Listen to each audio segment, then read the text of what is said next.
slept in an abandoned Japanese temple. The spirits weren't happy. I never intended for that night to become the turning point of my life. Yet here I am, still haunted by memories of a forsaken temple, hidden deep within the Japanese mountains, a place where the veil between the living and the dead thins to a gossamer thread. It all began with a reckless desire to explore the forgotten corners of our world, to seek out the hidden stories left behind by time. I had heard murmurs of a ruined temple that once thrived as a center of local worship, only to be abandoned after a series of inexplicable tragedies. Locals would whisper that its spirit guardians, bound by ancient folklore, still roamed its crumbling halls, seeking redress for old grievances. As I journeyed into the mountainous wilderness, I was filled with an anticipatory thrill, a mix of scientific curiosity and a deep, almost primal fascination with the unseen. Yet nothing could have prepared me for the dread that awaited behind the temple's rotting gates. The path to the temple wound along narrow mountain trails, bordered by gnarled trees and wild undergrowth. The air grew heavy with moisture and the scent of pine as I ascended higher into the remote region. I was alone, armed only with a flashlight, a camera, and a notebook, in which I scribbled down my observations. My heart pounded with both excitement and a trace of foreboding as I finally caught sight of the ancient structure looming out of the mist. Its wooden beams and stone foundations were entangled with creeping ivy and moss. Weathered paper talismans fluttered in the wind, each marked with kanji characters I couldn't decipher. They were hung haphazardly around the entryway, a silent yet desperate plea to appease unseen deities, or perhaps to ward off the spirits of those who had once suffered there. Stepping over the threshold, I felt as though I had entered a realm where time itself had come to a standstill. Every creak of the wooden floorboards echoed in the silence, amplifying my every cautious step. The temple's interior was a labyrinth of corridors and small shrines, each dedicated to gods and ancestors, long forgotten by the modern world. I remember noticing that the air was strangely cool despite the humid night outside, and I couldn't help but feel as if I was being watched by countless unseen eyes. I set up my small sleeping bag in a corner of the main hall, a vast open space dominated by a crumbling altar. I could feel the weight of history here, of countless prayers and laments that had been offered in hopes of divine favor. As dusk settled into night, the atmosphere shifted imperceptibly but unmistakably. The initial silence was gradually replaced by what I first thought were tricks of the wind, the faint rustling of paper, as if the talismans were stirring in their own accord. I tried to rationalize it, attributing the sounds to the gentle breeze playing with the loose paper scraps. But soon I realized that the whispers were not carried by the wind alone. They emerged from the dark recesses of the temple itself, soft murmurs that seemed to echo the lost voices of the past. The whispers spoke in a language I didn't understand, yet their tone was laden with sorrow and anger. Every so often a distinct phrase would rise above the rest, sending a chill down my spine, as if the temple were recounting its tragic history. I sat up, clutching my blanket tightly, trying to determine the direction of the voices. They appeared to emanate from a far corner of the hall, where the remains of a once beautiful mural still clung to the wall. The faded painting depicted scenes of worship, of a people in deep communion with divine entities.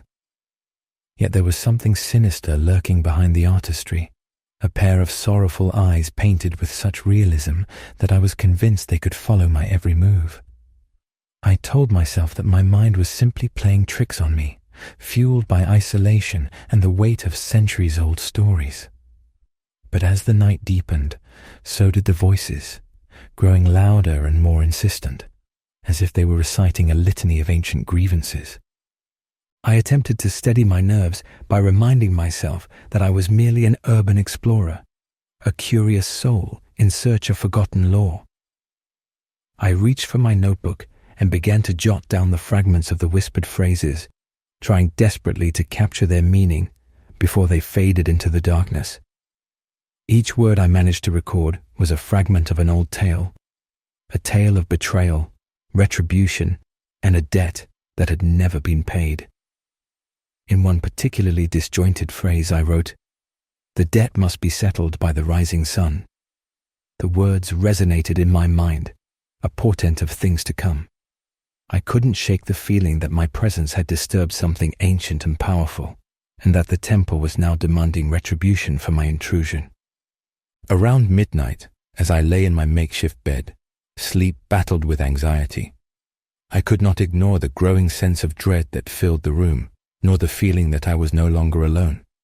At the edge of my vision, I caught fleeting shapes, shadows that moved against the natural flow of the night.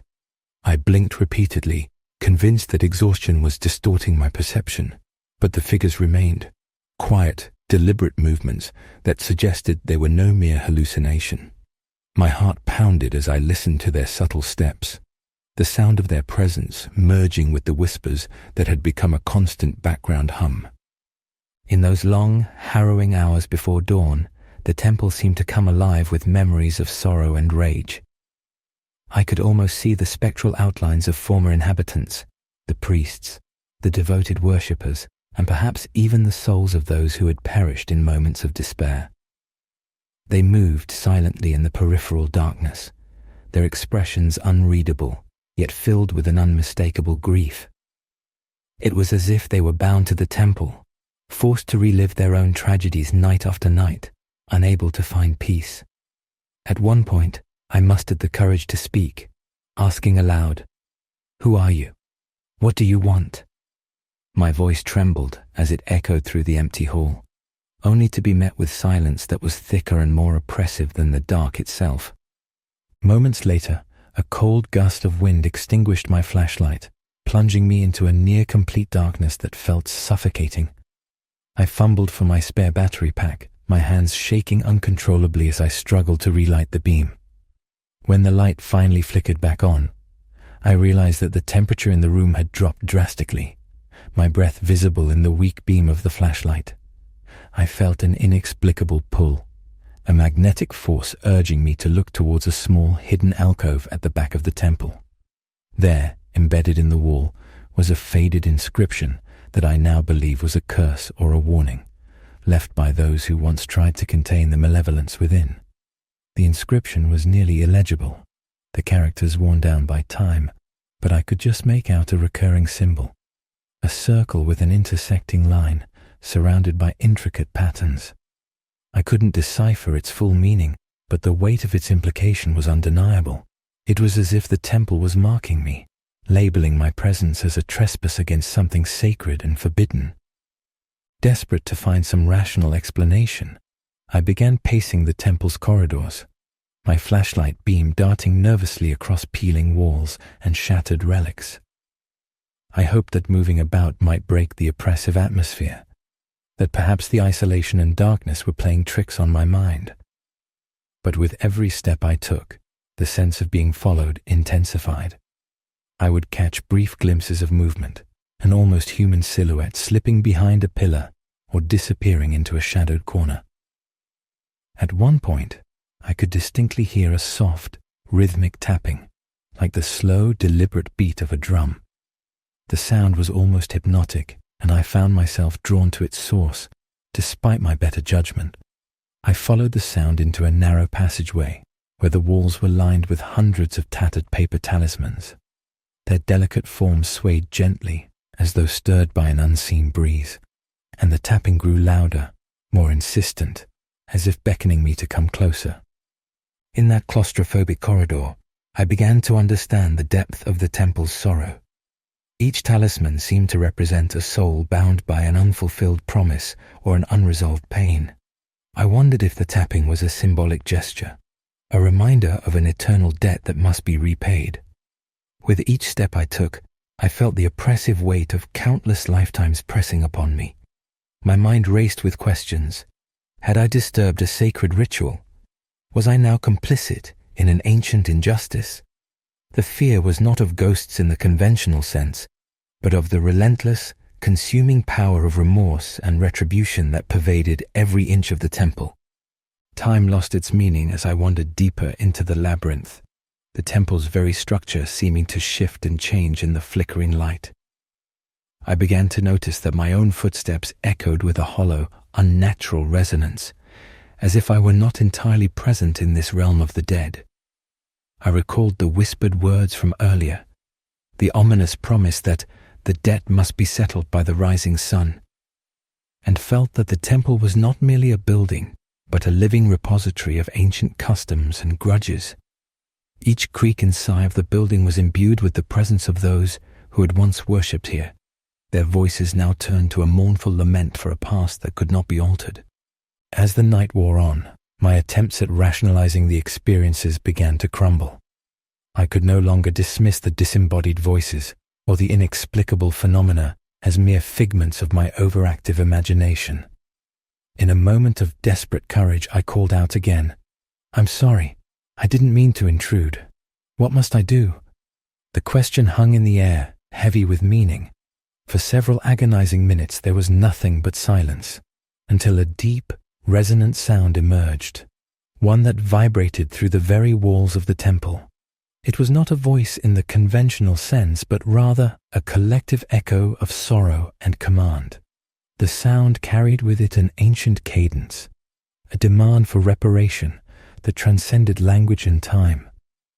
In that instant, I knew that the temple demanded a ritual, a sacrifice of sorts, a payment for my trespass that had disturbed the delicate balance of its eternal grief.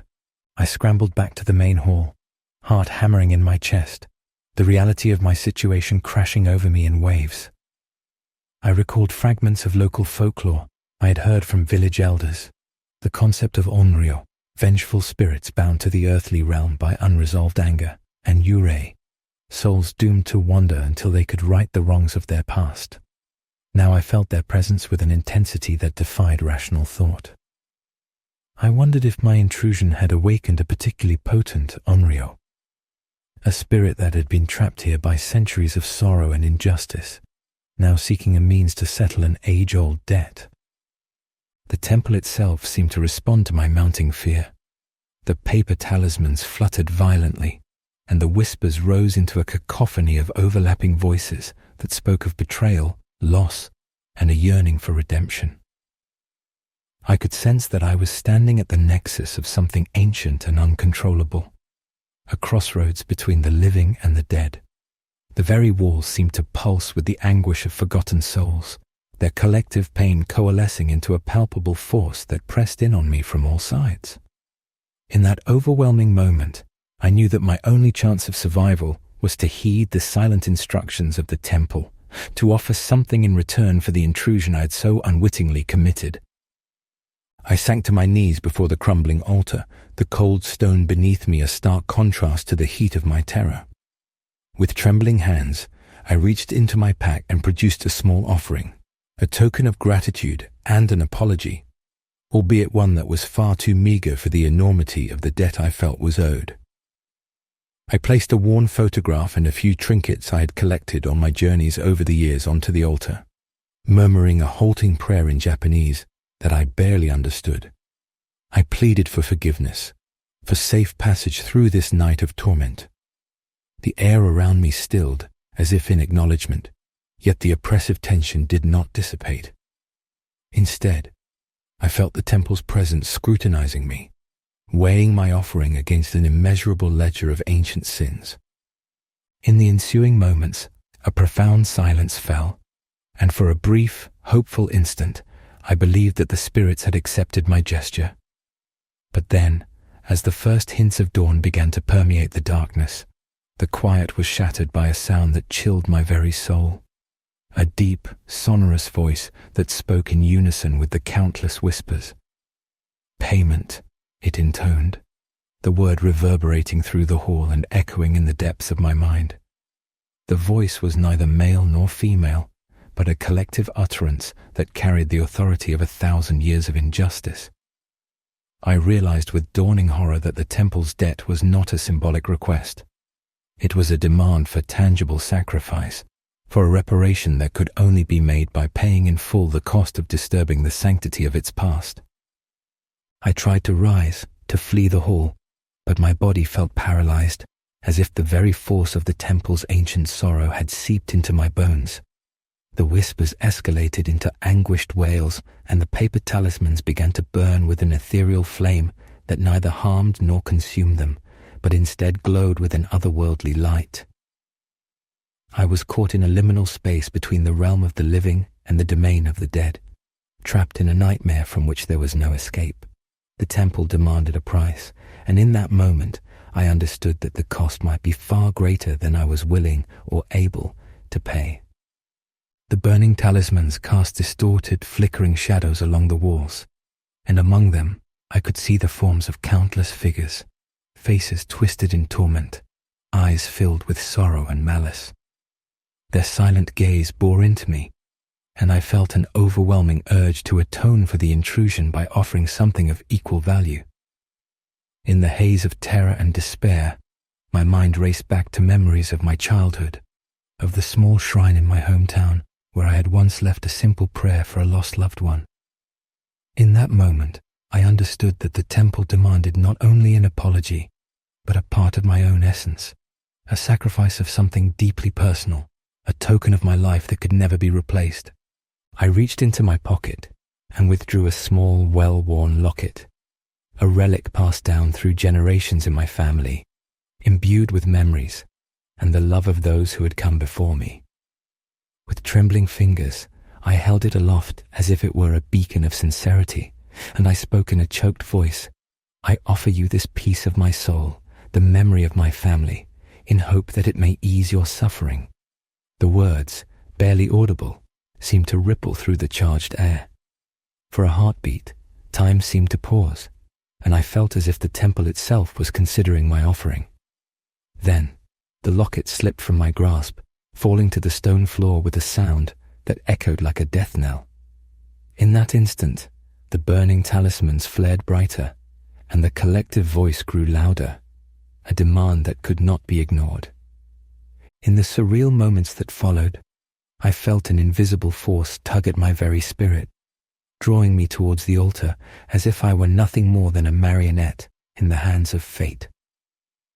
My vision blurred, and I could no longer distinguish between the physical world and the spectral realm that now encroached upon my senses. I was aware of the weight of countless souls, each one bound by a debt that stretched back into the mists of time. Their sorrow and rage converged upon me, a tidal wave of emotion that threatened to consume all remnants of my sanity. I pleaded silently, willing the ancient force to relent, but there was no escape from the inexorable pull of the temple's curse. The sensation was overwhelming, a mingling of agony and ecstasy as the boundary between self and the collective despair dissolved. I no longer felt wholly my own. Instead, I became a part of a larger, tragic tapestry of guilt and retribution. In the grip of that transcendent terror, I could hear the voices of those who had suffered before me, their lamentations merging with my own cries of regret. The temple, an eternal witness to the cycles of hope and despair, demanded that I shoulder the weight of its history, to pay the price for disturbing its sacred slumber. As the first light of dawn began to seep through the broken windows of the temple, the spectral assault reached its climax. I felt a profound shift within me, a searing pain that radiated from deep within my chest, as if my very soul were being divided. In that agonizing moment, I understood that the temple was reclaiming a part of me, a toll for my transgression, a fragment of my life forced into eternal debt. The ethereal flame of the talismans flickered and then died down, leaving behind a silence so profound that it seemed to swallow the rising light. I lay there, weakened and trembling, the cost of my intrusion etched into the core of my being. When I finally managed to rise and stagger towards the exit, I felt as though I was leaving behind not just a building, but a piece of myself. The forest outside was quiet. The morning light filtered through ancient trees that seemed to whisper secrets of their own. I carried with me the locket, now dull and lifeless, a constant reminder of that fateful night and the debt that had been levied upon my soul. Even now, as I recount the events in hushed tones to anyone who will listen, I sense that the temple's presence lingers behind me. The whispers sometimes return in moments of solitude, a subtle reminder that the spirits of that ancient place are never far away. I have learned that some debts can never truly be repaid, that certain transgressions against the sacred leave an indelible mark upon one's soul. I now wander through life with a profound sense of melancholy and an abiding caution. I avoid forgotten shrines and abandoned relics, haunted by the memory of a night when I, in my curiosity, disturbed forces far beyond my comprehension. The spirits of that temple, with their timeless sorrow and relentless demands, have become a part of me, a quiet, persistent presence in the recesses of my mind. And though I have tried to move on, to bury the memory beneath layers of everyday routine, I know that the temple's curse is eternal. I am forever marked by that night, destined to carry a debt that can never be fully repaid. A debt measured not in coin or sacrifice, but in the intangible currency of lost time and forsaken souls. There are moments, especially in the silent hours before dawn, when I feel the temple's pull. A stray whisper, a fleeting shadow, or the ghost of a familiar phrase can transport me back to that desolate hall, where I knelt before a crumbling altar and offered what little I had to appease a centuries-old grief. And in those moments, I realize that the boundary between our world and theirs is ever fragile, a mere whisper away from shattering entirely. The experience has left me with a deep respect for the traditions and beliefs of a culture steeped in both beauty and sorrow, a reminder that every act of intrusion carries consequences, and that some mysteries are best left undisturbed. I share this tale not to incite fear, but to caution others who might be tempted by the lure of forgotten places and lost histories. The temple stands as a monument to the enduring power of memory and the inexorable nature of ancient curses. I have come to understand that when one trespasses into a realm where time and spirit intertwine, the cost is far too high. I can only hope that by recounting my ordeal, others will heed the silent warnings of history and respect the sacred spaces where the past still lingers in the present. In the quiet moments of solitude, I often hear a faint, sorrowful whisper echoing in the recesses of my mind, a reminder that I am forever entwined with the fate of that abandoned temple, and that the spirits, ever watchful and ever patient, are never truly at rest. Now, as I write these words, I find that the memory of that night is a constant companion, a heavy, unyielding burden that I must carry through each day.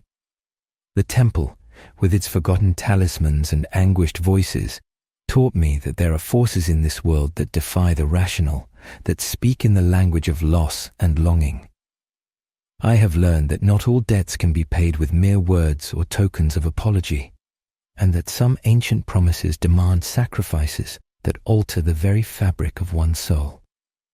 Even as I try to rebuild my life, I remain ever aware of that spectral debt, a reminder of the night when I slept in an abandoned Japanese temple and discovered that the spirits were indeed not happy with my intrusion. I have since tried to piece together what little fragments of folklore I could salvage from that night, reading old texts and seeking counsel from local elders who spoke in hushed tones of ancestral grudges and the restless dead. Each story reinforced the idea that the temple was not simply a relic of the past, but a living, breathing testament to the ancient bond between the spiritual and the mortal. In these stories, I found both cautionary tales and profound sorrow, a narrative of a people who once lived in harmony with forces beyond their control, and of the tragic consequences when that balance is disturbed. There are days when the memories flood back with such intensity that I can almost see the faded talismans swaying in the dark corridors of the temple, hear the anguished chorus of voices rising with the wind. I have tried to move forward, to let time heal the wounds inflicted by that night, yet I remain forever changed.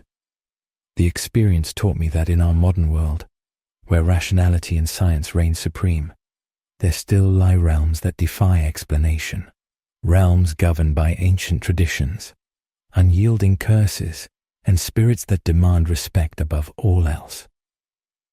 I continue to walk a solitary path now, mindful of the invisible debts that bind us to our past.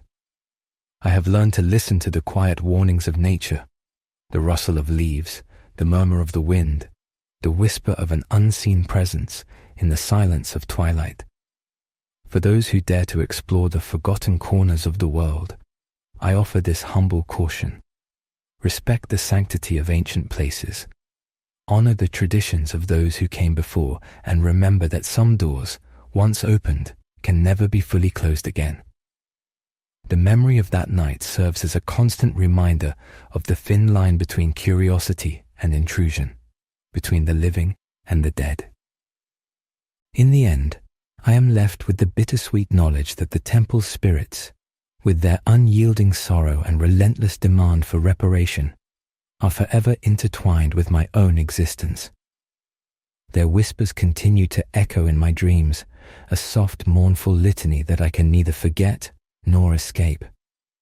I have become a reluctant guardian of that ancient debt, carrying the weight of 1,000 lost souls in each step I take. And though I strive to live a life free of fear, I know that the curse of that night remains, a silent, ever-present echo of the price paid for daring to disturb the forgotten corners of the world. Even now, as I write these final lines, the memory of that eerie, abandoned temple looms large in my mind, a monument to the enduring power of ancient spirits and the irrevocable consequences of our actions. I have come to accept that some debts are eternal, that the price for disturbing the past can never be fully repaid. And so, I live with the knowledge that each time I close my eyes, I am reminded of that fateful night when the Spirit spoke, and the ancient debt was called in at the break of dawn.